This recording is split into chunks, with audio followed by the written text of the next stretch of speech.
Hold on, I'm coming. Oh, jeez.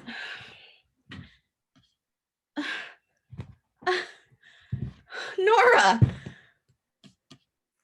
Hello, Anne-Marie. Nora, I can't believe it's you. Good to see you. It's really you. Nora. It's been so long.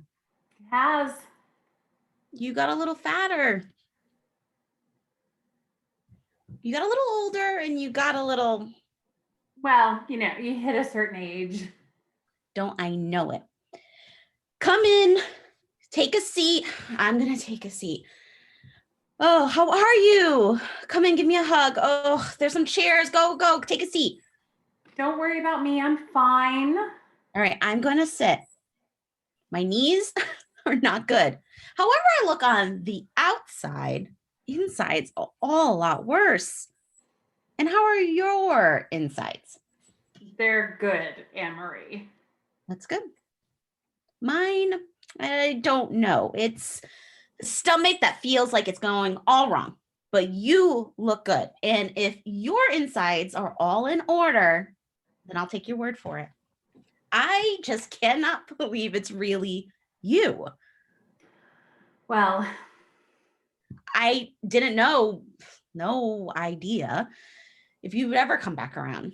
That first month and those first 6 months, and then the first year, 2, 3 even, there was the thought that maybe you show up, come back around. But then the more the time that passed, you didn't even write. No letters, nothing. 15 years, 15 years. Could have thought you'd gone off and died. I, for the record, never thought you were dead. A lot of people thought you were dead.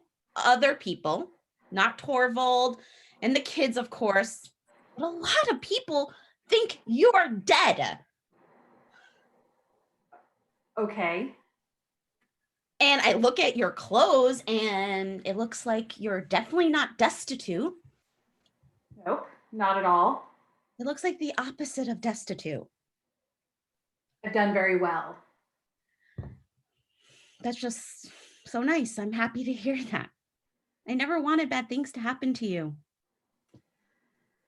This house is Yes, so different. from what I remembered. Same house. Less stuff. You forget things. There was a cuckoo clock in the corner. Is that? Gone. And the cabinet with the trinkets? Gone. And my piano. That's gone too. And there was a picture, portrait, a picture of my mother. I mean, of course, anything that was yours got thrown out after you left. Right. So how much time do we have? Until He gets back. a few hours. You're sure? That work. He still works. But I've been thinking, and I don't know how you feel about this. I know you're just briefly in town. I know you said in your letter that you're just going to be here very briefly in town. So I shouldn't tell the kids and that you're here. You didn't tell them, did you? No, I didn't. Okay. You scared me there. Not that would be such a bad idea. They're grown up. They're grown-ups. They have their lives. Their lives are without me. There's no point. So I understand. Good. But I mean, if you wanted to see them, I'm sure they would really like to see you, I think. No, I disagree. Who am I to them? I'm nobody. They were so young. I'm not a person to them. I don't mean anything. I don't know. I'm not. Okay, well, that's aside from the point. But what I was thinking is that maybe it wouldn't be such a bad idea to see Torvald while you're here, just to say hi, just to, I don't know, see each other, given how much time has passed, given how things ended, given that you're just passing through, no pressure, really easy. I just think it could be helpful. It could repair something. Something broken? I wouldn't say that, but You said repair. Is Torvald broken? Still? Is he still broken over me? no. I mean, I'm sure he's Good. That's No, good. So then he's well. he's not broken. I didn't mean to make it sound. Yes, but He's great. He's good. he never remarried. No. No, I didn't think so. But I do think he should get a dog. I think he, if he had a dog, he'd be happier. Not that he's not happy. I didn't mean that, but he just likes dogs so much. He'll see a dog and he'll get so happy. And he likes to pet the dogs. He lets them lick his face. He holds them close. I told him to get a dog and he said no. And I said, why? And he said that dogs die. Dogs die. They get sick, their bodies break, they hurt. And then when that happens, he'll have to put the thing out of its misery, cut its throat, break its neck, pelt it in the head with a rock. He doesn't want to come to love something only to have to kill it. I sort of wanted to say, but I didn't say, but I wanted to say that I think he's at the point where the dog would probably outlive him. I think that's pretty optimistic to think that he'd be around to put the dog down. But what about you? Tell me about you. What happened to you? Well, I'll tell you what, I'm not the same person who left through that door. I'm a very different person. Yes, I'd imagine. You really want to know? Yes, I do. I know nothing. Guess. Guess. Guess. You want to know what I've been up to? But I want to know what you thought I was doing. What did you imagine? Oh, Nora, I don't know. You must have imagined something. How could you not? You never thought about it? No. You wondered. You thought. Of course, What? You've done very well. Well, you know that now, but Yes. you thought I had a very easy time. No. Go on. Okay, well, I thought maybe you would have had a difficult time being a woman and being the way women are often treated these days, You think it would be hard. that you struggled. And what would you think if I didn't struggle? I think you'd be very lucky. Lucky, Fortunate? not clever, not resourceful, Oh, not. no, of course. But first, you'd think I was lucky. Interesting. I didn't mean it as an insult. No, I know. I'm just interested in these kinds of things. I think it's to be expected that a person would think that after I left this house, my husband and my children, that I'd have a very difficult time. The world is a hard place. So we're trained to think. I mean, I think there's something in our time and place and culture that teaches us to expect and even want for women to who leave their families to be punished. Oh, now I didn't say. Well, okay, come on, keep going. Keep guessing. Come on. I feel like I'm being set up. I've done well. So knowing that I've done really well, what do you think I did that did so well? Go ahead. You made money. Right. A lot. Yes. Are you an actress? No. A dancer? Nope. Something to do with clothes? I find it so interesting the kinds of things that you're guessing. All right, then. Are you a lawyer? No. A banker? Now, no. Make some serious guesses. Do you make things? Sort of. Yes and no. I don't know. I don't. You give up. I give up. I write books. You're a writer. You're surprised. You've made money writing. A lot. So you're a popular writer. Women's writing is very popular. There's a very big interest in What do you write? books about women Okay. and things women do and want and don't do, and all the ways the world is towards women and the ways in which the world is wrong. Have I heard of these books? One of them is very controversial. I think I would remember if I saw a book you'd. I didn't write under the name Nora. I have a pseudonym. Oh, that's clever. At first, I wasn't sure what to write. So I wrote the first thing that came to mind, which was a story about a woman who lived in a house like this and who had a husband like Torvald and lived in a marriage which, by all appearances, was a good marriage. But for the woman, my heroine, she felt suffocated and she felt like she had no options and her life was just this little wife set in stone. Her life was set in stone and there would never be the possibility of anything else ever. And so she left her husband and she started a life. So you for her, basically wrote your own story. with some differences. Oh, sure, but Yes, but okay. It's mostly about me and about how I no longer see a reason for marriage. well, now Nora, Also, I think that women who are not happy in their marriages should refuse to honor the contract and leave. that's a terrible thing to tell people. Is it though? I mean, think about it. Marriage is cruel and it destroys women's lives. Oh, I don't know. Really. Maybe in some cases, More than some. marriage makes a lot of people very happy. Very.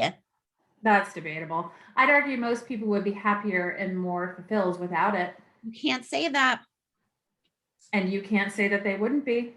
If marriage were so bad, do you really think people would still be, after all this time of people living on this earth, would people still be getting married? We do a lot of things that aren't good for us. Things that we do because our parents tell us from an early age. Our parents, churches, our leaders, everyone tells us we need it, so we believe it, and the idea gets etched into our skulls. But you only think you need it because it's all you've ever been told. And they tell us it's an expression of love, the ultimate expression of love, the one that we're all working towards. But how does that make sense? To say, I love you, therefore I should tie myself to you, and you can never leave me, and you can never love anyone else, and you're off limits, and I own you. I own you.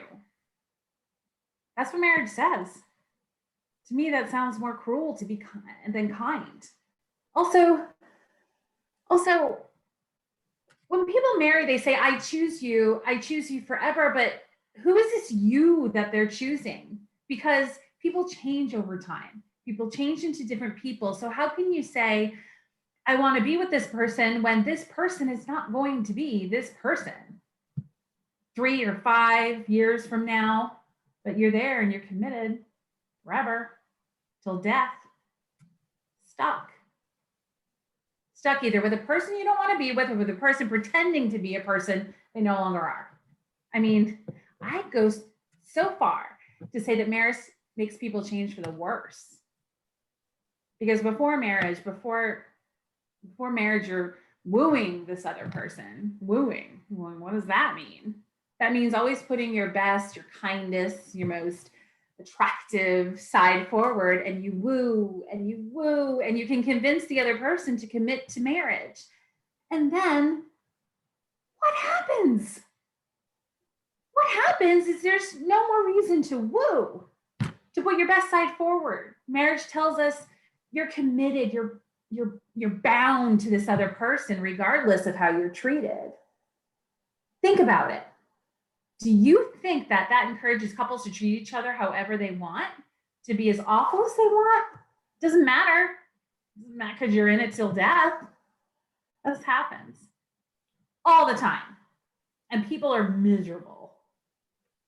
Yes, we want to be intimate with the other person, to know another person, to love that person deeply, to be naked with that person.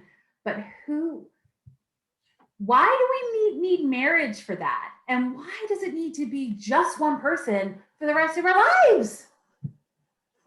Seems so sad. And we know it's sad. We know it. And we know it. And we feel it. And we go and we reach outside of the contract of marriage. All the time this happens, men and women. We fail to be faithful because deep down we ache for more, because this ache it's in our core of who we are. But we stomp it out and we beat ourselves up for failing to be something we never were to begin with. And so I say we just end it. End marriage. And it will end. I know it. In the future, 20, 30 years from now, marriage will be a thing of the past. And those in the future will look back at us and they'll be in shock. Total just awe of how stupid we are, how backwards our thinking, and how sad it is.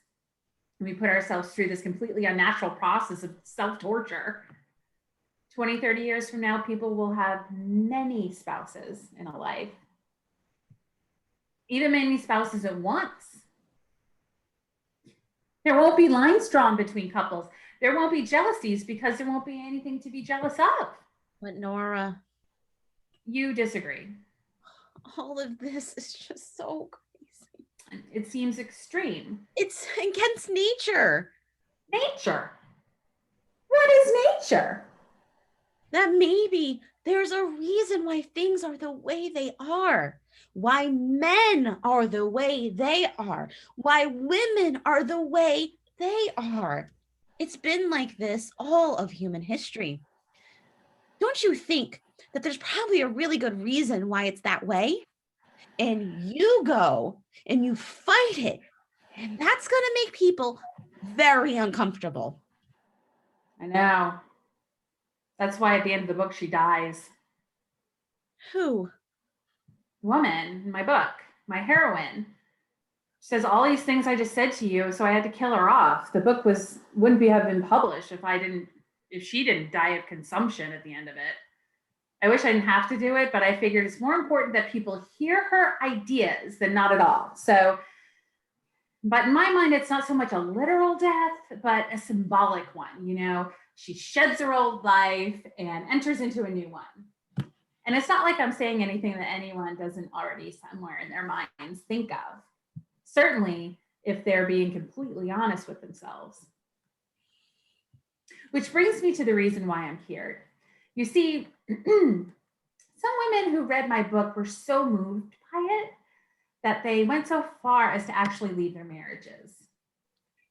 But it so happens that one of these women was wife of a particular judge who presides in a particular city where I live.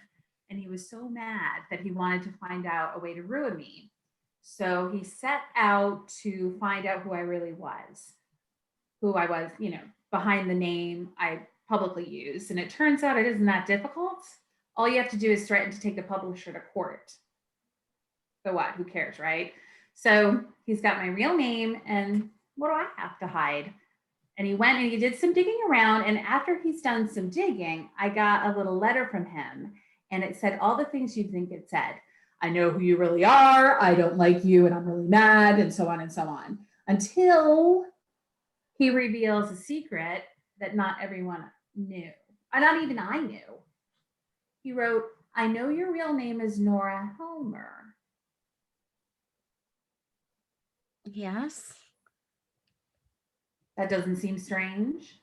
That he found out your name? My name isn't Nora Helmer. Not Helmer. Not anymore. Anne-Marie. Torvald never filed for divorce. 15 years ago, he was supposed to, but he didn't. And now I find out that Torvald and I I'm sure are that's still husband and wife. I'm sure that's not true. Someone's confused. I didn't believe it at first either. And so I got someone I knew, a lawyer, to look into it. And it turns out, yes, Torvald never filed for divorce. And that, yes, he and I are still married. Did you know? No, of course not. Well, this judge He says that unless I publicly retract everything I said in my books and write a letter and have it published in all the newspapers all over the country, saying that I was wrong, saying that everything I wrote in my books was wrong and dangerous and apologize for it, then unless I do all of that, he'll expose me, expose my real name, expose me as a married woman who claims to be unmarried. I've signed contracts, done business, had lovers, all sorts of things that a married woman isn't allowed to do. They're illegal. The amount of fraud, I mean, this judge could make it very difficult for me. So that's why you're here. Yes, but it's easy enough for Torvald to simply send a letter to the local clerk just to clear up any confusion and let everyone know that we haven't been man and wife for the past 15 years. The clerk files divorce and it's done and crisis averted. I plan on seeing him tomorrow. I will see him and I'll speak to him about the problem and get him to file for divorce. And the way that they have the laws, men can get divorced for no reason at all. But a woman has to prove that the man did something horrible to her, threaten her life or commit incest, gave her syphilis. Hopefully, he'll just file the divorce with no trouble and we can get it done before the judge tries to follow through with any of his threats. And my role in all of this? Based on the little you said earlier, it sounds like he's still upset about what happened between us. And I might need your help.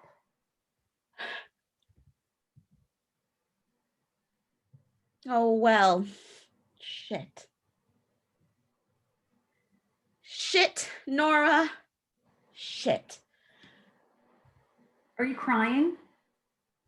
I think you've gone and misinterpreted what I said. Wasn't the thing about the dogs? And now you have this picture in your head of him being spiteful and sad and broken and obsessed. And I just wanted, oh, fuck it all. I just thought it would be nice if after all these years, you two could sit together and have a nice talk and have things be normal and nice. Maybe even, who knows? But you've read too much into the things I say. Anne-Marie, you didn't do anything wrong. I might need a little help. We're allies. We go way back. You're like a mother to me. You were practically my mother. You raised me. Yes.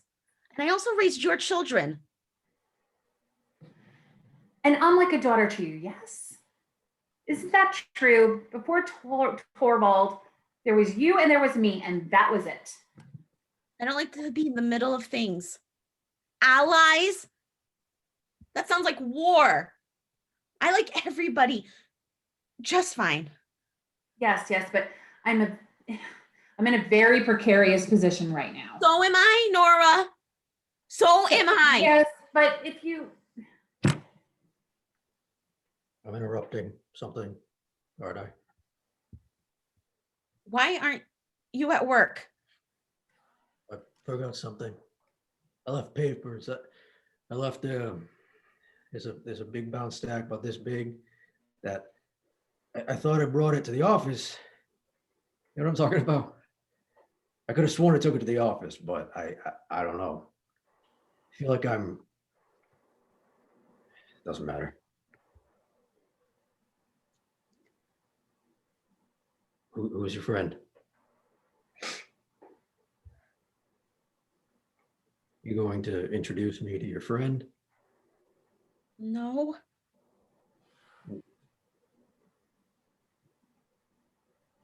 Oh.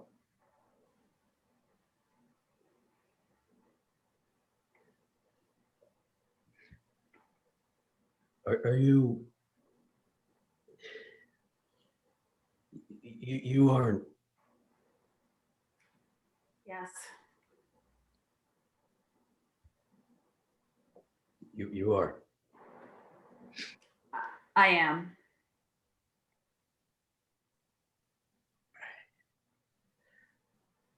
I have to use the restroom.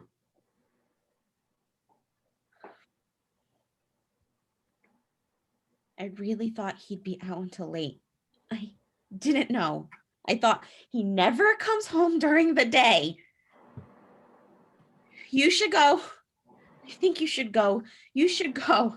No, you should go. And when he comes back, he and I will talk. And when we talk, we'll talk alone. This isn't how I wanted it, but this is how it has to be. And I'll just deal with it. He might be in there for a while. I'm pissed. I'm pissed off at you. I don't know how you sprung this on me.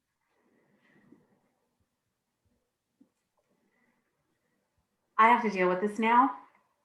And you should go.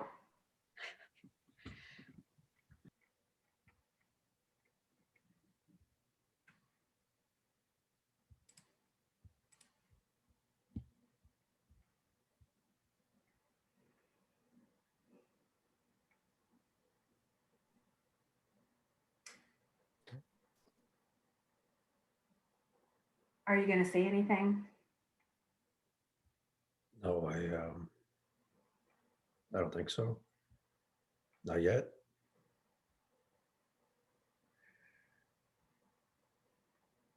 It's not wanting to. It's just that I don't know what to say really.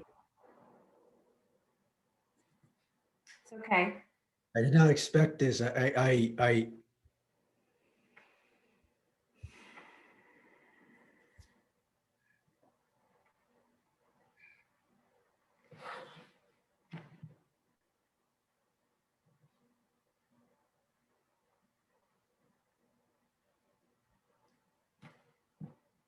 I'm fine sitting here with you for as long as you want.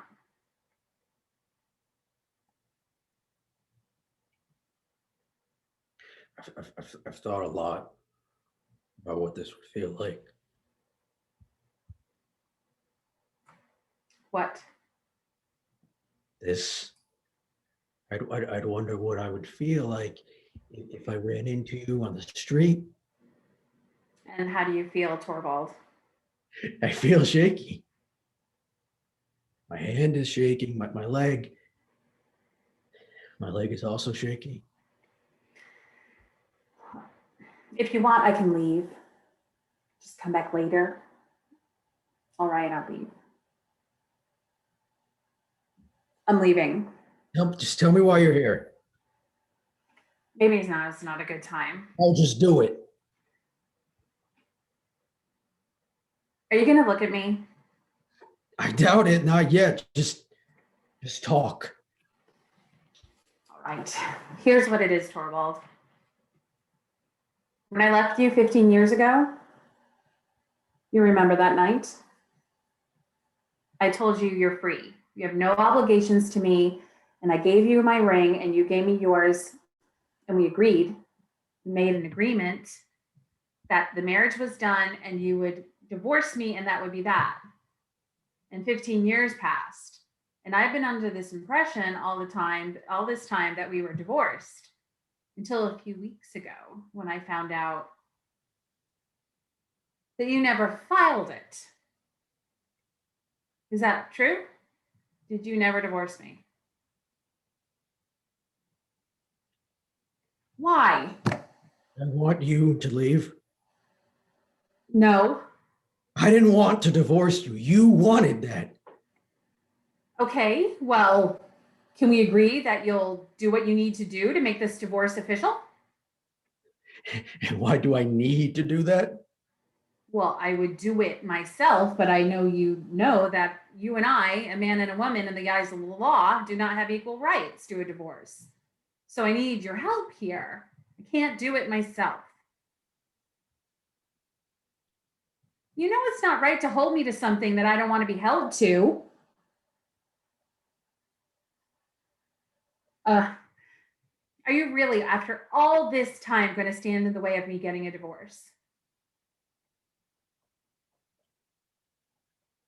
It cost you nothing. Assuming it costs me nothing. What does it cost you? Maybe not as much as how much that dress cost you. What, Torvald? Okay, then let me tell you what it cost me.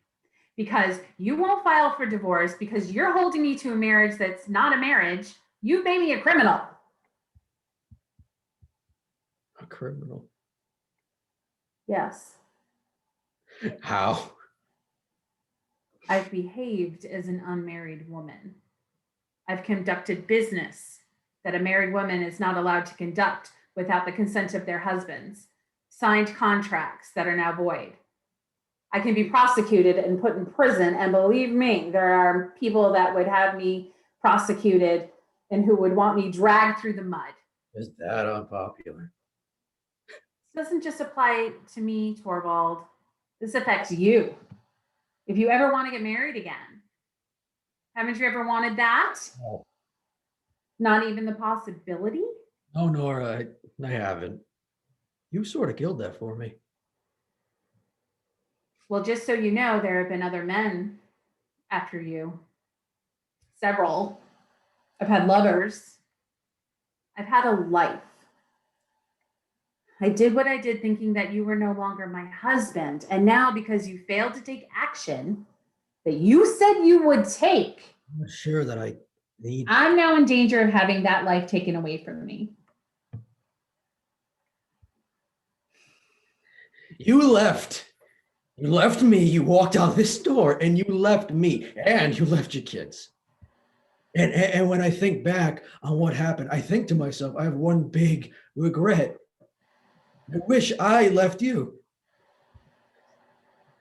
I should have left you long before you left me. I should have. I think back to all these moments where I should have left you, and there's just so many. Are there? Every time you chastise me for being too serious or being too worried about small things, never taking me seriously, the things that I cared about. And every time you asked me for money, and every time you asked me for money by telling me first how much you loved me, as if by telling me that you loved me, that would make me want to give you the money. That's incredibly manipulative, by the way. Every time you asked me to do a favor for a friend, you had all these friends, and it always had to become my responsibility to fix their problems, as if the only value I had in your life was the ability to give you money and find your friends a job or a place to live. Never considering the possibility that maybe I didn't have the time to help everyone you thought needed help. And you could tell that the favors you were asking me made me uncomfortable. But you pushed and you say things to make me feel like I was being a wimp or weak. Every time you talked down to me, You were the one who talked down to flirted me. with other men. I never. And every time you made fun of me in front of other men, every time you rolled your eyes at me, You did that to me all the time. you told me that I was being kind. But being kind wasn't it enough to make you want to be with me? And the moment when you told me that your own needs were more important than taking care of your own kids who needed you, who missed you, who wanted you. And then the moment you told me that you didn't love me anymore,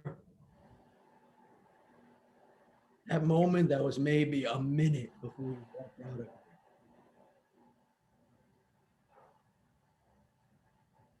But I wish I didn't take it like I took it.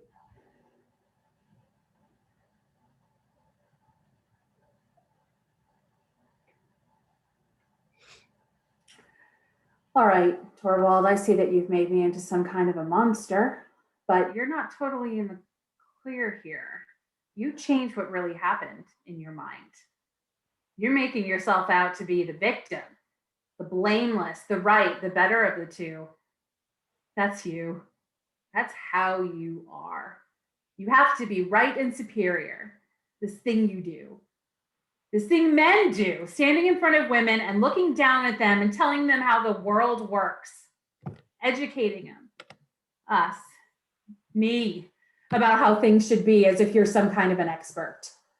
What would happen if we men, if we didn't I wonder sometimes about this. Yeah, I won't disagree. It happens. We do this, okay. But I wonder if women didn't ask that men behave the way we behave. In some ways, Really?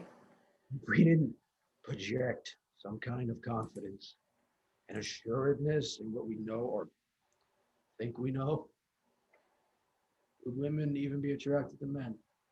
Confidence is different from, Stand up straight and lead. that's different from talking down to me. How? Explain the difference. Also, here's another thing that bothers me. You don't get angry. Of course I do. Maybe once you've ever gotten. Right now, I feel angry. Right now, you feel angry. Damn right I do. I don't believe that you are angry. Now that you're in it, that you're inside of that feeling of angry, right? I think that you're just outside of it and you're looking at it like it's some kind of interesting thing. You don't act. You're constipated. You're scared. I don't like that you're scared. It's a really big turnoff. Oh, sorry, I'm just not trying to turn you on right now. And there it is. What? That tone. Condescension. I'm not standing up for myself. Yeah, I don't read that as standing up for yourself at all. Then what is it? What is the difference between being condescending and standing up for myself? You won't say it, even though I've asked you twice to show me. So that you could just disprove me. You can educate me. Oh, I would like to learn. you'd like to be right. I'd like you to stand up and take a lead and teach me something. I did. 15 years ago, right here, I did that. No, what happened 15 years ago? If you'd like to talk about, okay, let's talk about that. Is that you stood here and you had your big epiphany. And I thought then, and I think now that a lot of the things that you said had a lot of validity. You said that we hadn't had a serious conversation in 8 years of marriage. And yeah, I think there's some truth to that. We've both been avoiding things, avoiding hurting each other. And all that avoiding stuff made us liars. And yes, we have to tell the truth. We have to stick our noses in some shit. We have to. You talk about a true marriage. You talk about how what we needed was a true marriage. Well, I think sticking our faces in the shit is a really big part of that. But listen, Nora, here's where you're wrong. At the very moment that you realize the problem in our marriage. Let's be real, there was more than one problem. I get that. I'm not saying there wasn't, but the moment you brought all those problems to light, you walked out the door. And that's pretty shitty if you ask me. How is it? Shitty? Because having epiphanies is easy. But actually doing something about it is. My doing something was leaving. And that doing, it sure as hell wasn't easy. Easier than staying and trying to tough it out with me, us toughing it out together. Instead, you run off and pretend that that's the same thing as being strong. And I look at you and I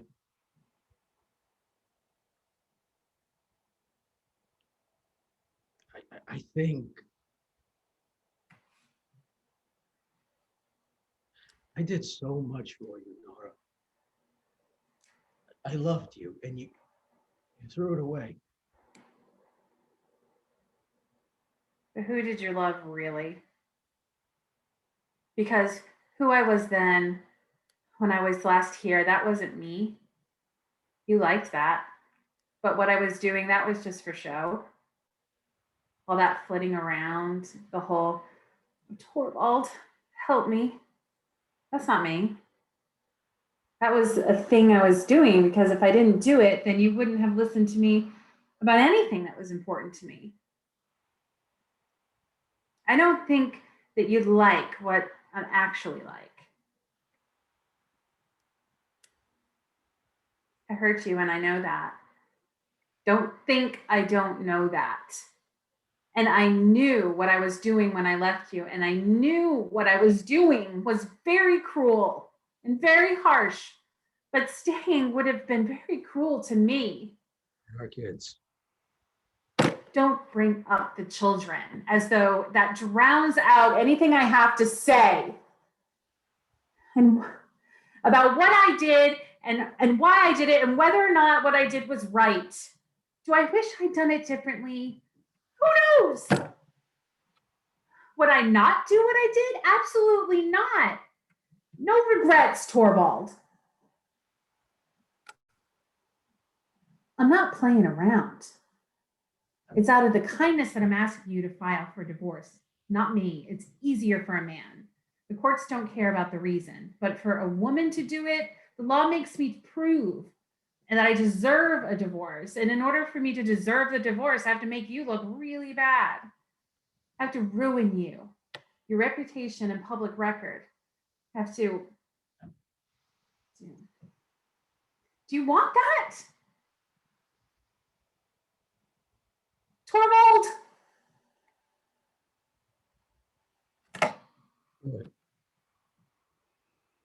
Do it. I'm not giving you a divorce because you don't deserve for this to be easy. If you're going to ruin me, I want you to do it. I want you to decide to do it. I want you to do it so you have to think about what you're doing. You say you'll ruin me, you already did that. Except it happened while you were far, far away. This time, if you're going to need to do it, you're going to have to be a part of it.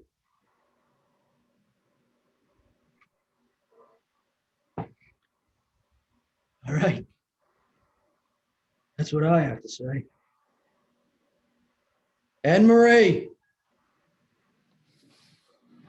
Anne-Marie, stop pretending that you're not listening and come in here.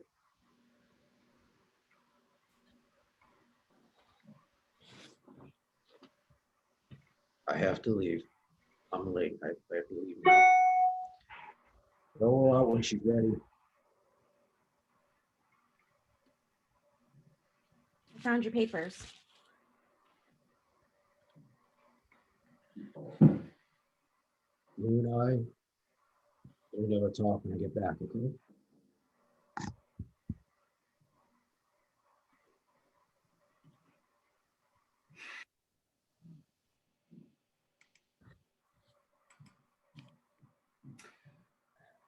All right, Anne-Marie, this is the point where I need your help. Torvald won't give me a divorce himself, so now I have limited options of how to get it. Option one is the option where I make up a story that says that Torvald did something awful to me, threatened my life or something, and you corroborate that story. Option one would work, but I would need to never do option one because option one is wrong and weak and it's just ugly and wrong. So there's option two, where I give in to the judge's demand and I retract all my writings and everything I ever publicly said about everything. No, I'd rather die than take it all back. So option two is not an option. So I need an option three. Do you know of an option three? I'm still really pissed at you. I think you should go. He's gone. It's not appropriate for you to be here. You've put me in a bad spot.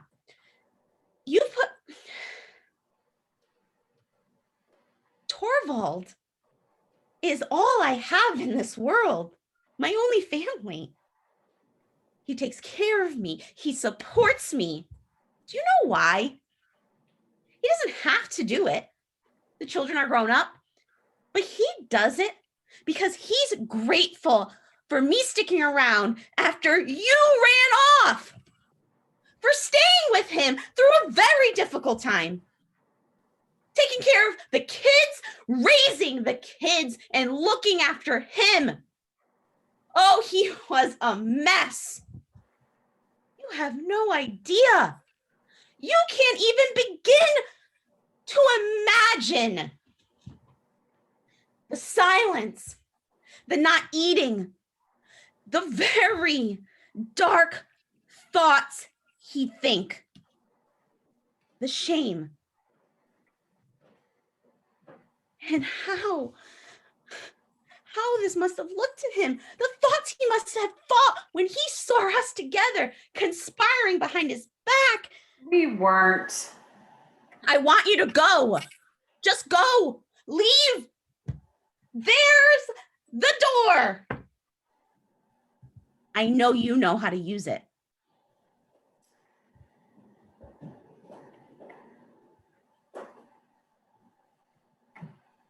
No, I'm not leaving. I'm staying. Get a room ready for me. You're being selfish. It's my legal right. If I'm married to Torvald, I'm married to Torvald. If I'm married to Torvald, and this is my house, just like it's his house, and I deserve to be here. And this is where I'll stay until we're no longer married. Just take option 2. Never. So what? The judge wants you to write a letter taking some things you said that you probably should have not said in the first place. So what? It makes you feel bad. Just get over It's not it. about feelings. You don't have to run with every feeling you have. You don't have to indulge because some feelings make trouble. And here I am. Forget how I feel. I have feelings too. But also, Fine. On paper, we're married. And this means as my husband, he has a claim to all of it. All the money that I've earned for myself. he wouldn't What? take your money. Maybe, maybe not. I don't know. He was very weird about money. Always. Very controlling. You can trust Very. him. But I don't want to have to trust him. That's my point. I can't be tied to him. I can't be always looking over my shoulder, worrying about. That's what I left. That's what I ended by walking out the door. What about me? He'll kick me out. He won't. And so you're saying what? That I don't matter. No. The one total innocent in all of this. Is that so? I think so. What makes you innocent? Aren't I? You're saying you have nothing to do with this problem? You're saying I do? Well, you're not doing anything to fix the problem. After all the problems I've already fixed for you, I have to fix this too. Is that what you're really saying? Fuck you, Nora. Fuck you. You have zero gratitude. I raised your kids.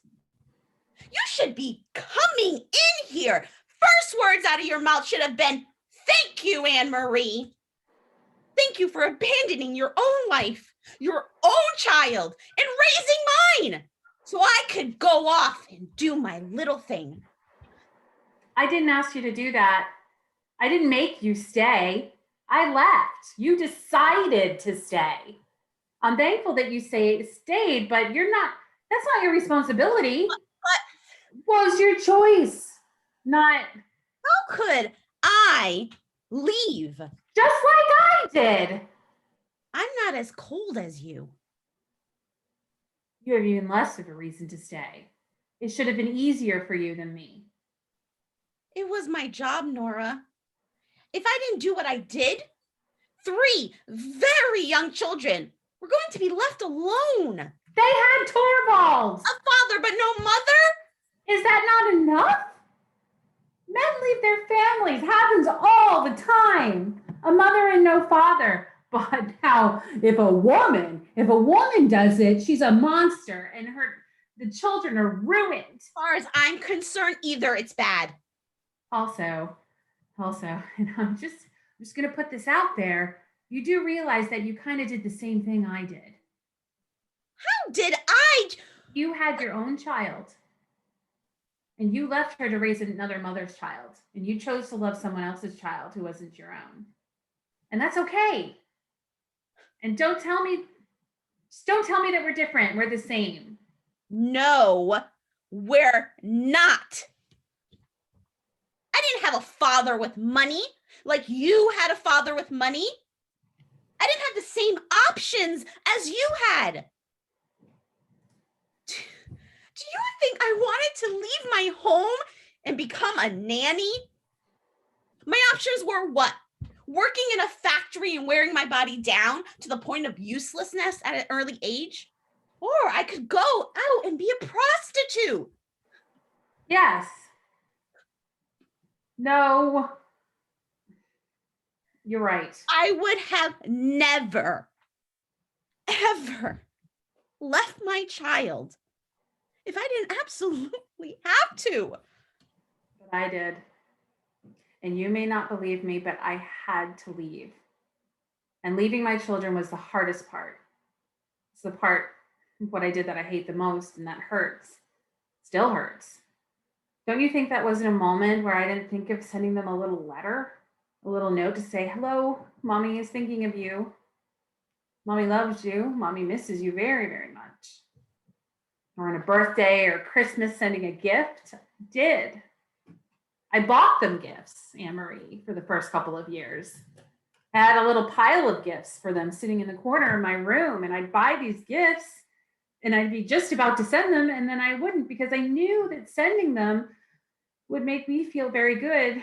But for them, it could be because I thought of them thinking of me, thinking that they must wonder about me, and thinking that I wanted to answer all of their questions, but for there to be nothing, for there to be silence. That's the thing, that's somewhere halfway in between, because that Anne-Marie would be cruel. A wound has to be allowed to heal, no matter how much you have the desire and urge to touch it. It's not good for the healing. Do you understand? Do you? What I did wasn't easy. It was hard. It took discipline.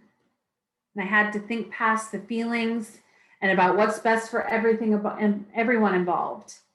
And yes, because of what I did, because of what you gave up, my children felt loved, and I'm grateful. You say that I'm not, but I am. I'm so sorry if I didn't make you feel that.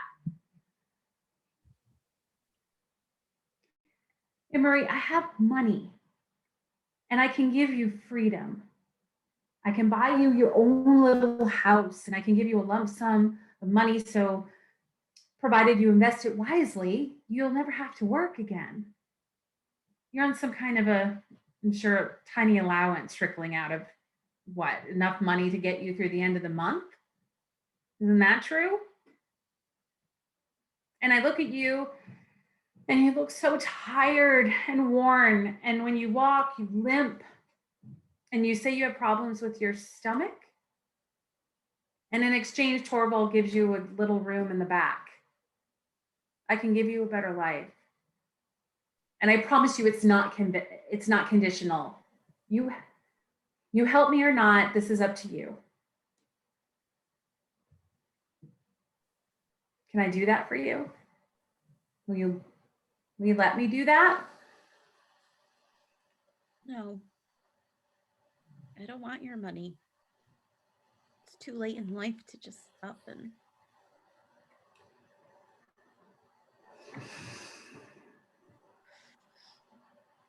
Option 3. What? Option 3. Said you were looking for a third option for handling the problem with Torvald. I know a third option. Would you like to know what it is? Yes. It means you're going to have to do something I think you're most scared to do. But if you want what you want, What is it? meet your daughter.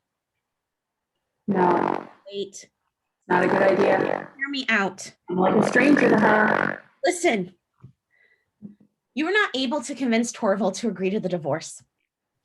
And I would never be able to convince him either. Our words mean nothing to him. But Emmy, she can be very persuasive. I think you'd be impressed. You know, I raised her to be very resourceful, just like I raised you.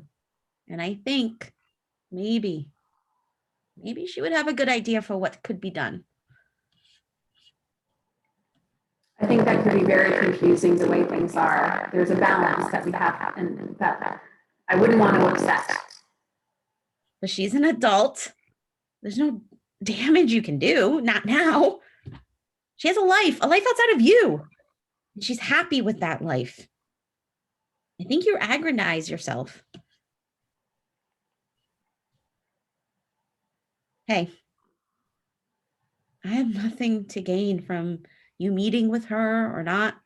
You asked me what will get you what you're looking for. This is what will do it. It's the only option. Yes. I don't remember you at all. I didn't think you would. You were very little, very, For the longest time, I thought you were dead. well, you're not the first person to tell me that. I mean, everyone thought you died. Everyone in town, everyone who knew you, and I didn't. except obviously Torvald and Marie, my brothers, but I did for the longest time. So when did you, When I was 7 or 8. I see. My brothers told me. They remembered things that I didn't or couldn't, and they told me about how you left. I didn't believe them at first. Sounded like the kind of thing you say to avoid telling a kid the harder truth. But Ivor said that if I didn't believe them, that I could go down to the clerk's office where they keep all the records, birth records, death records. And he said that if I looked for your death certificate, there wouldn't be one. And I went to school with a boy whose father worked in the clerk's office, and this boy liked me. So I acted like I liked him back and got him to let me into the office one night. And I looked through the records and there was no death certificate. And then I knew that you weren't dead. You just left. Bob and Ivor told me that someday maybe you'd come back and that I should be ready for it, that you would come and that you would take us with you and that you'd be a lot more fun to live with than Torvald, who he's not bad, but fun isn't exactly the word I'd use to describe. Yes. I mean, I think it's kind of adorable, his sort of, I don't know what to call it. Gloom? No, that's not quite. Bob remembered you best. Oh, Bob. Bob missed you the most. Bob could draw. I asked Bob if he would draw a picture of you. He wouldn't. Ivor said that it was probably because if he did, Bob would start crying. And Bob never liked to be seen crying because he thought crying made his face look fat. Yes, I do remember that about Bob, about him, not the fat face thing, but the crying. He doesn't still do that. He does. Poor Bob. Ivor, on the other hand, The opposite of Bob. every way. Yes. Now tell me something you remember about me. You. Yes. I had you very fast. You came right out of me, like you were racing to get into the world, like you wouldn't wait. The boys, they were very slow. While I was in labor, oh God, it was terrible, but you were very easy. So you can put that into your book of memories. And tell me something about you. Like what? Oh, I don't know. Are you happy?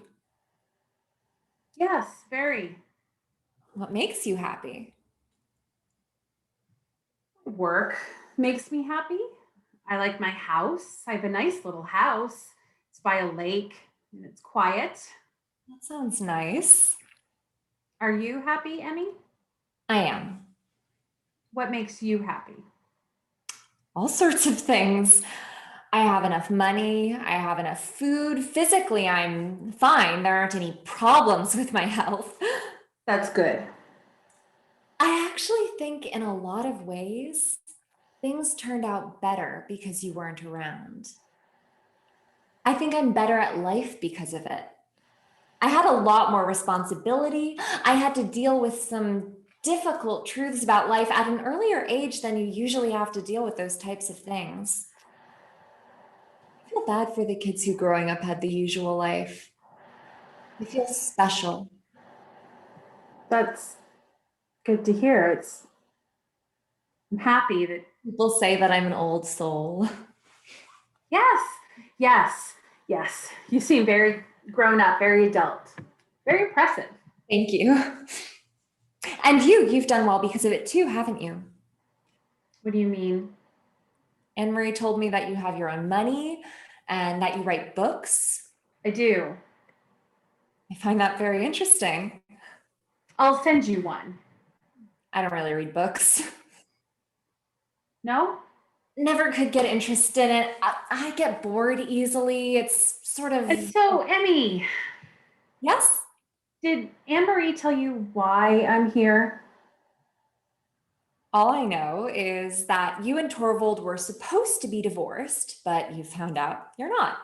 And you're trying to get Torvald to file the divorce, but he won't do it. That's pretty much it. I'm guessing what you want from me is for me to go to him and convince him to do the thing that he's refusing to do. Yes, that's. I was just thinking that if you were to go to him and tell him that this is what's right for him, Uh-huh. for everyone, and tell them it would be all right. There'd be no point in wrecking everything he's built. Tell him to do it for you. But it's not for me.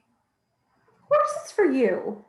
The whole family, you and Bob, Ivor, and the kind of, I don't know, disgrace that would come as a result of it would make the family look very bad. And I don't know if Anne Marie told you, but there's this judge that's been threatening me. Yes, I know. Right. So I understand if you have concerns. Let me try to address some of those. Maybe you're not sure how to approach the matter with Torvald, and I understand that. Yes, that can be awkward. What do you say? You could go to him out of the blue, I think, and you should say, you could just give Nora the divorce she's asking for. He'll think you talked to me and that I put you up to it. But aren't you What? putting me up to it? So stay instead. You didn't tell him we met. Mm. You say instead that you heard from Anne Marie that about my problem. Well, you did. That's true. Anne Marie told you that she told you about my dilemma and what this could mean for Torvald and how it could look really bad, get him in a bad spot with his reputation, and explain to him how you think it's best to just let me go and let it all go and just file for divorce. If you could just show him how he'd make this worse for himself, leave me out of it. Because I don't think Torvald would do what Torvald does for my sake. His interests are what? What do you think his interests are? honestly, isn't it apparent? I think he doesn't want to let me go. And there's some part of him that's hoping that maybe I'd come back to him and there'd be a reconciliation. Did he propose a reconciliation?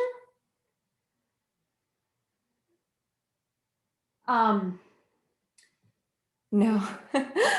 See, I think you're very wrong and that you've made a lot of assumptions and that you don't know what you're doing.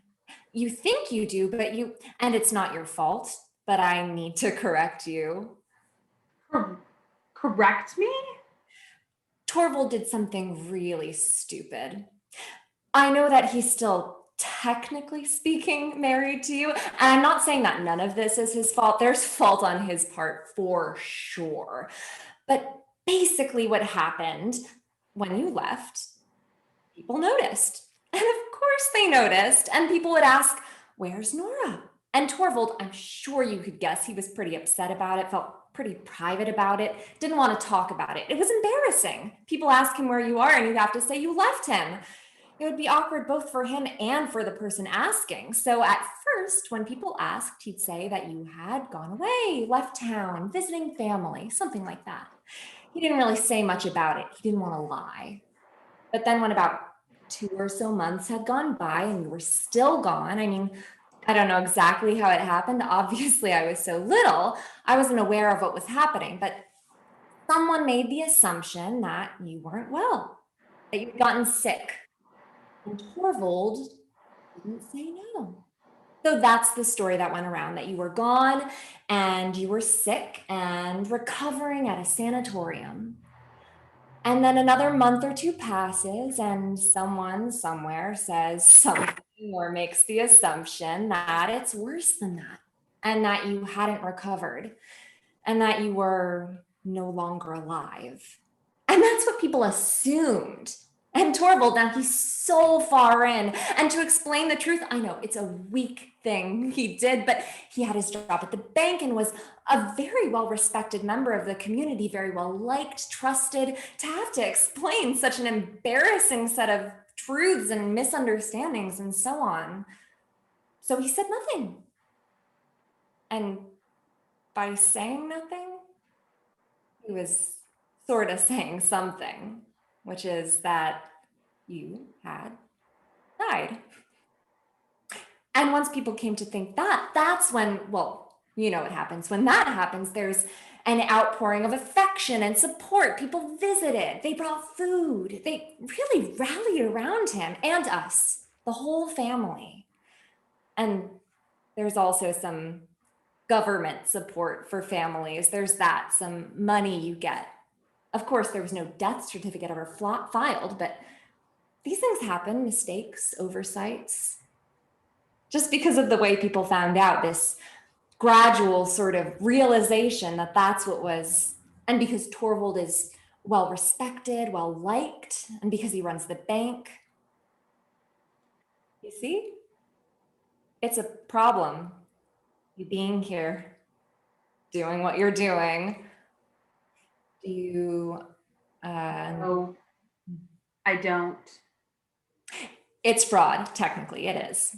It's fraud. And Torvald could be tried. He could lose everything, just like you. And that's why he can't give you your divorce. But there is another option. You die. What? Let me ask you, who have you seen while you've been in town? Me, Anne-Marie, Torvald, anyone else? No. Good. Remember how I said there's no death certificate? What if there was one? What if, using what connections I have, that piece of paper were to just show up in the files of the local clerk's office? You see? If you're dead, there is no marriage. Does Torvald know about this idea? No, this is my idea. I came up with it myself. It's clever, isn't it? It is. Thank you. So, will you do it then? What reason would you have for not doing it? I can't think of one. Can you? You'd be committed forgery Yes, of public records. sure, but that's The not, kind of trouble you'd be. no one will find out. I do have some experience with this kind of thing, and you'd be surprised at how the kinds of things get sort of come to light at the worst possible moment. But if Torvald's lie is exposed, How is this right? How is it right that Torvald lies and I'm the one paying for it and you're the one paying for it? That I'm expecting to be the one to lose everything because, it's just that I'm engaged ah, to a man. I see. named Jorgen. Mm. He's a banker. Of course he is. He works with Torvald. Mm. And if you cause a scandal, he won't be able to marry me. And there goes my future. Gone. You don't like that, do you? What? That I'm getting married. You think no one should get married. No, Anne Marie told me, don't bring up Jorgen, but it seemed weird not to tell you because we're in love. I know you probably don't believe in being in love. but I do. I do believe in, I'm nothing against love, Emmy, but love is different than marriage. Marriage is a binding contract. Love is the opposite of a contract. Love needs to be free, and it is free until the moment you marry. Then something changes. You're no longer free as you once were because you go from being two separate people to being more like one person. And you get swallowed up. And because of the way the world is, it's you that's going to get swallowed up into him. And anything you want for yourself will be a part of what he wants. And he's going to expect this from you. Jorgen is very kind, very generous, very. So was Torvald. Had nothing to do with kindness. It has to do with what people do and have always done and don't ever bother to question. How much do you even know about marriage? Nothing. Exactly. Because you left. I know nothing about what a marriage is and what it looks like. But I do know what the absence of it looks like. And what I want is the opposite of that. I want to be held. I want to be possessed. I want to be somebody's something.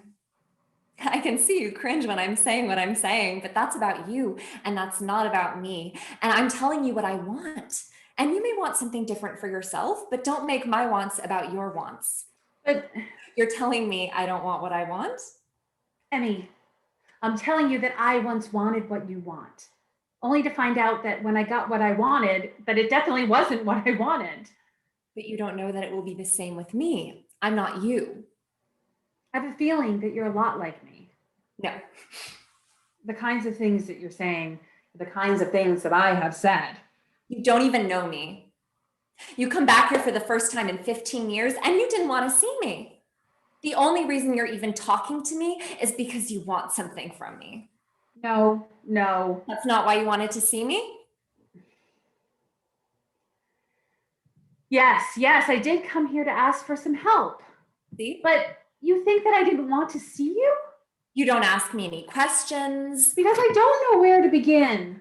How do you think it makes me feel to know the only reason my mother wants to see me is to get me to fix a problem for her?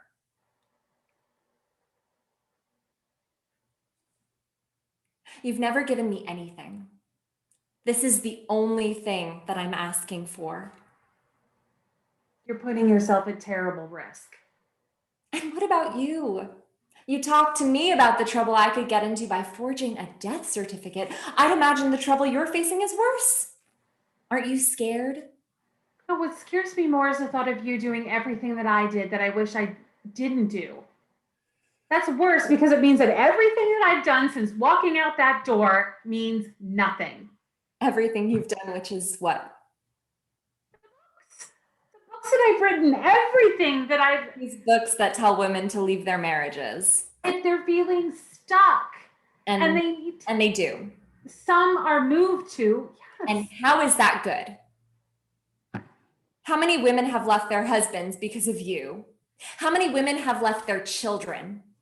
How many women have left their husbands and children and gotten themselves into the same kind of trouble you're in right now? It's like you've saved everyone from a drowning boat, but you've left them with no way to get back to shore.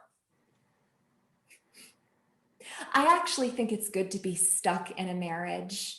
It's the fact that we're bound together, that it's difficult to leave, that actually makes people stick around and try.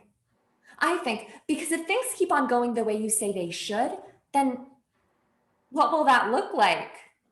A future where everyone is leaving each other? That in a lifetime, one person will have tried to be with what, 4, 5, 6 people, but always just skating through their lives, never able to settle or slow or experience anything that takes any real difficult time.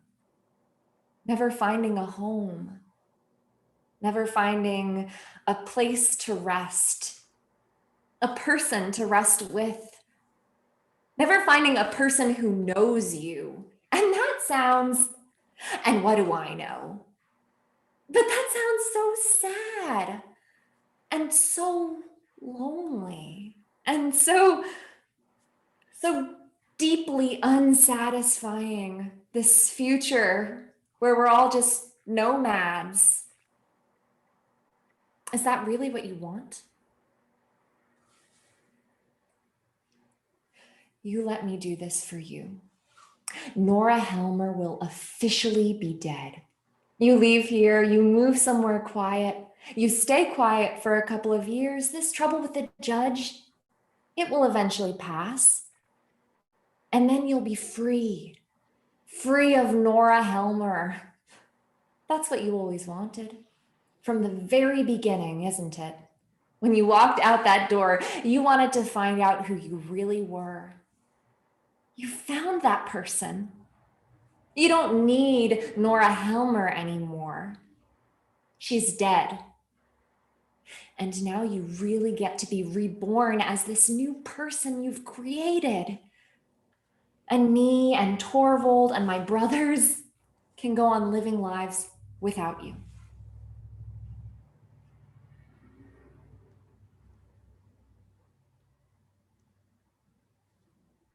Nora? This isn't right. The scheming, the lying. This is what I left behind. Where are you going? You think I've never given you anything, but you don't know what I've given you. Because what I'm trying to do for you, the world, the kind of world that I'm trying to make for you, it hasn't happened yet. And it won't happen, not if I let you or Torvald fix this problem for me. I have to do it myself. And if that judge wants me to publish a letter, then I'll do it. And I'll tell everyone, yes, I'm a criminal and I'm not sorry. And I'll go and I'll face the people who are telling me that what I can and cannot do, and I'll show them that there's nothing that they can do. They can put you in prison. It doesn't matter because I'm already in a prison if I rely on Torvald to give me a divorce, if I'm having to hide behind some pseudonym, if I'm beholden to all of these bad rules is what they are. There's so many bad rules in this world, Emmy, and I'm not going to follow bad rules. This is my chance to change the rules. Because 20, 30 years from now, the world isn't going to be the kind of place I say it's going to be unless I'm the one who makes it that way. Torvald's been attacked. What? I just found him like this, walking through the street like this, like a crazy person. I'll go get some bandages. Blood coming out of his head. People on the street staring at him. Everyone's going to think you've gone out of your mind. This is all your fault. None of this would have happened if you didn't come here. I should have never answered your letter. I should have never said it was all right for you to come here. Marie, why don't you, I don't know, why don't you just take a walk? Emmy, you too.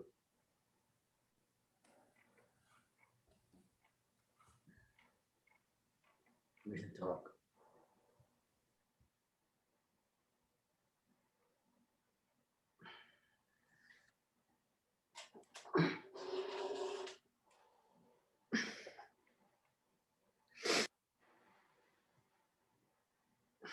I see. And Marie told me that you write these little books. Little.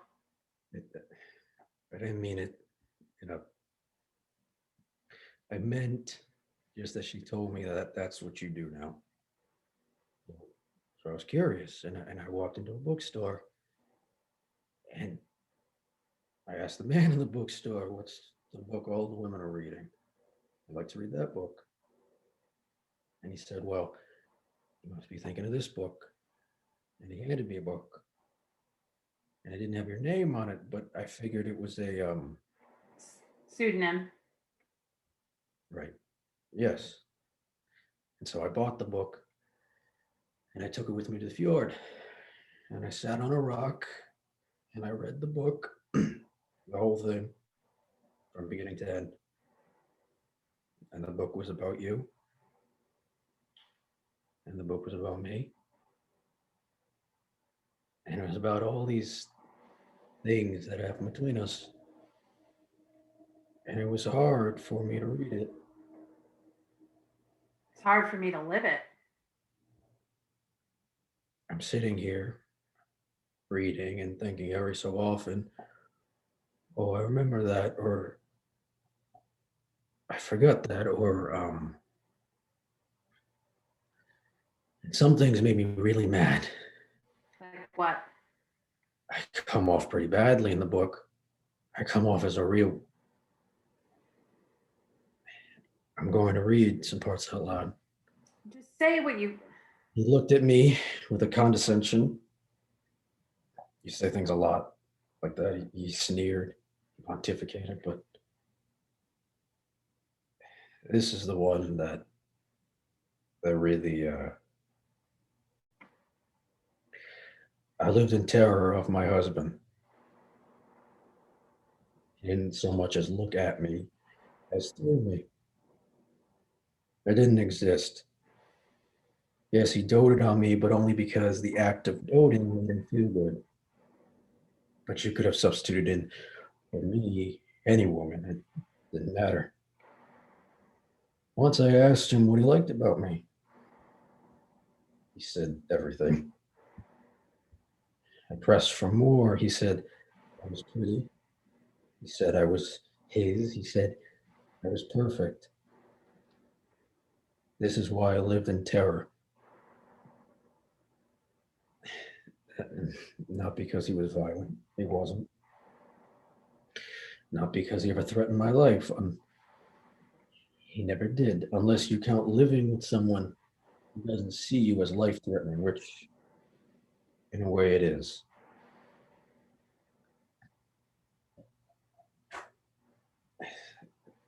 That hurts. Because I'm not like that. Not now. it's not about how you are now. It's about how. I think about dying. I think about how when I die, which will be sooner than later, and I think what it is I'm leaving behind, what mark I've made, and I think about how this is it. This is a story that's told about me, and that's it. And I don't want that to be it. And so I went to the clerk's office this morning, You did. told the clerk I'm here to file for a divorce. Oh, Torvald. Please, just let me finish.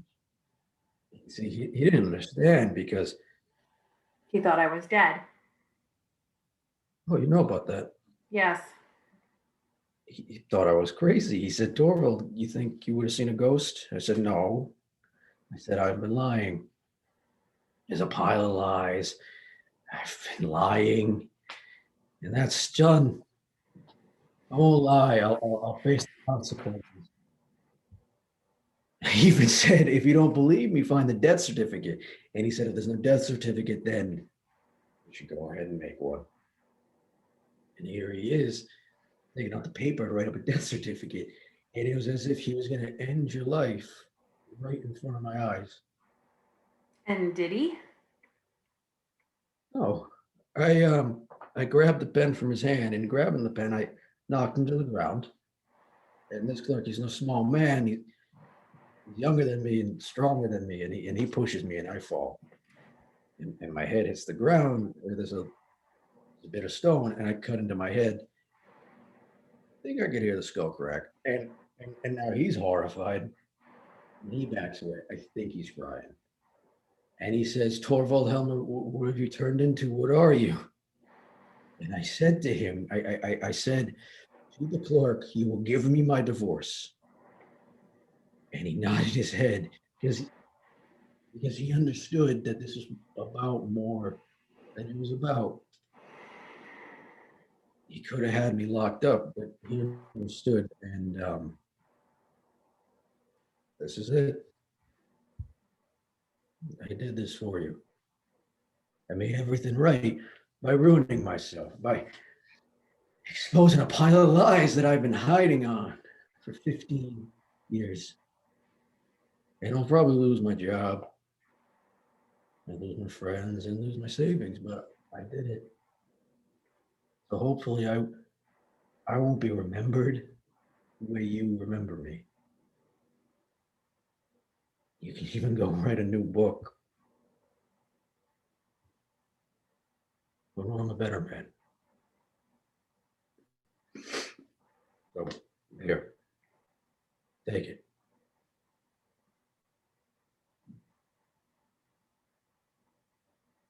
You won't take it.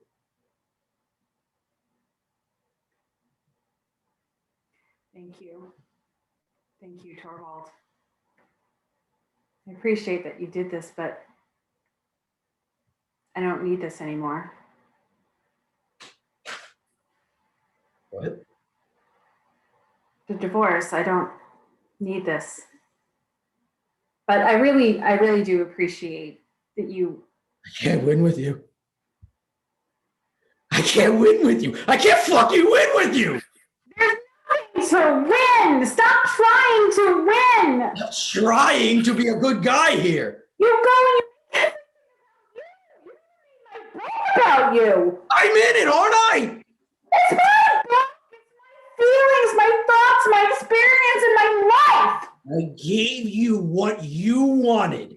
Oh, because you wanted to look good. You were in trouble. Because of you. Because of your lies. You're cowardly. You were in trouble, and I saved you. I And don't need a fucking you savior. have no idea what this cost me. You have no idea what this cost me. Now I'm ruined because I tried to do the right thing. I bet you wanted to be ruined. That's insane. You love it. People feel bad for you. Fuck you. Take care of you, nurse you back to health. That's your whole life. Everyone's giving up everything for Torvald. Same thing as always. You haven't changed a bit.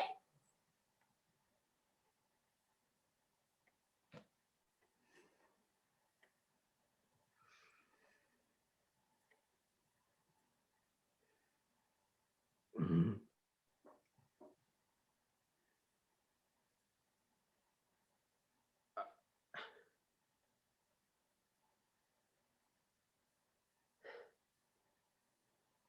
I don't know what to do around you. I don't know how to behave.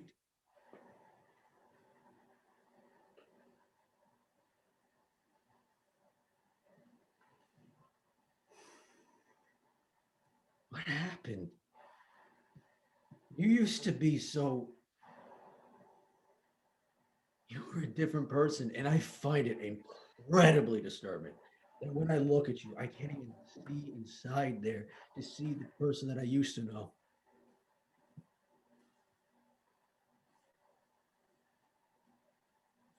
I think I miss you, Nora.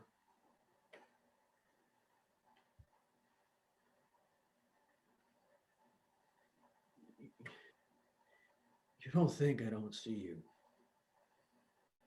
That I don't know who you are, but I don't know. I think maybe the same way I made assumptions about you, you made assumptions about me. And maybe I would like what you really are. And maybe I didn't like the things you thought I liked. I kind of found some of them pretty annoying. I don't know. It's It's hard. What, so, All of this, meeting with people. yes. Does it have to be so hard, really?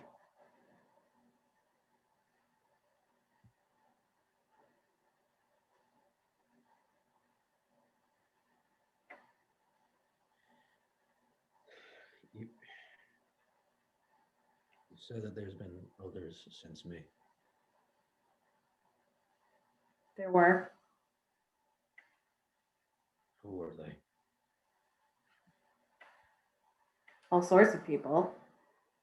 Some were important, some weren't.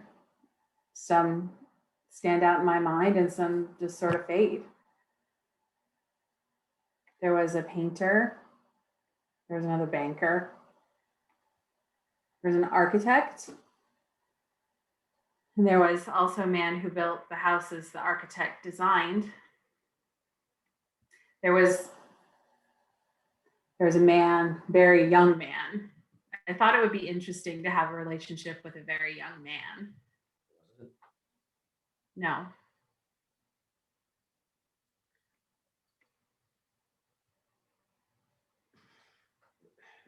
it? There was a woman. There was. Don't be surprised. I mean, she was a widow. She used to live 3 houses down. After her husband died, she'd come over for dinner and we'd play cards. Who was it? Sophia? Yes. Her? What? What? I just can't picture it. I'm trying. I just can't picture it. Well, the kids liked her. She liked the kids. But I just couldn't because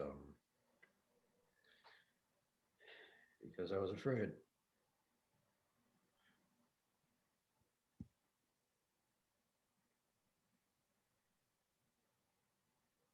You say you've become so honest. So be honest with me. I'm talking about 2 people spending time together, figuring out how to be around each other. Is that a true marriage? Or you walked out of that door? I remember that's what you said you wanted. So, have you experienced that with anyone? And be honest with me.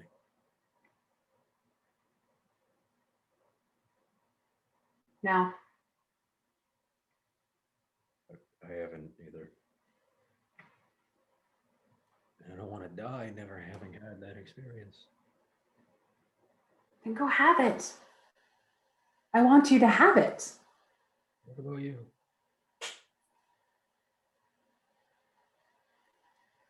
When I left here, Torvald, 15 years ago, the first thing I did, because I had nothing, no home, no family, no money, was I went and I lived in a boarding house. And because I had no real skills, other than I could sew a few things, I did that.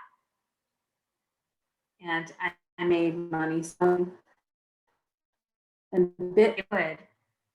Because what I really wanted to do was, for the first time in my whole life, be by myself. So when I saved enough money, I left the boarding house and I went and I lived up north. And I found what basically was an abandoned shack. And even though I was living by myself, for everything I did and every decision that I made, from what I ate to when I went to bed, I could hear a voice in the back of my head. Either sounded like you or my father or the pastor or any number of people I knew. I always had in my head somehow managed to check with that person to see what he thought, even though that person wasn't a person, but my thinking of that person.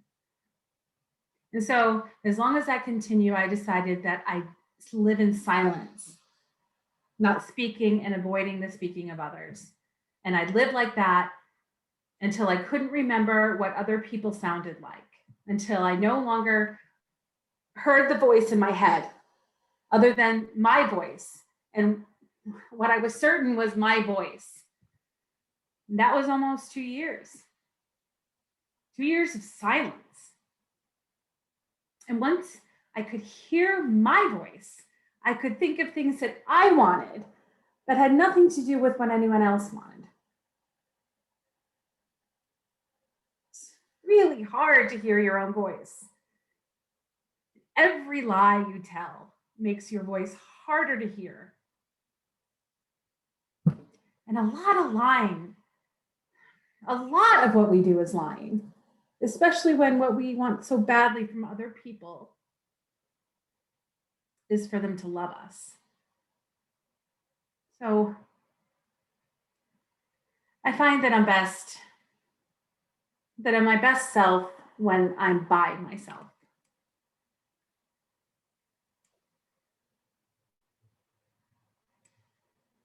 But it's nice to sit with you. Yes, it is. All right, I'm ready. For what? Ready to go. I'm ready to do all this again. Walk out that door and walk away from the house and off into the. And I know that I'm going to have to fight a lot of people all over again and harder than I did before. And I might lose everything that I have. But if I've done that before, I can do it again. The world didn't change as much as I thought it would. But I know that someday everything will be different and everyone will be free. Freer than they are now. I can't imagine that. Yeah. Well, I just hope I live to see it. She exits. The door slams. End of play.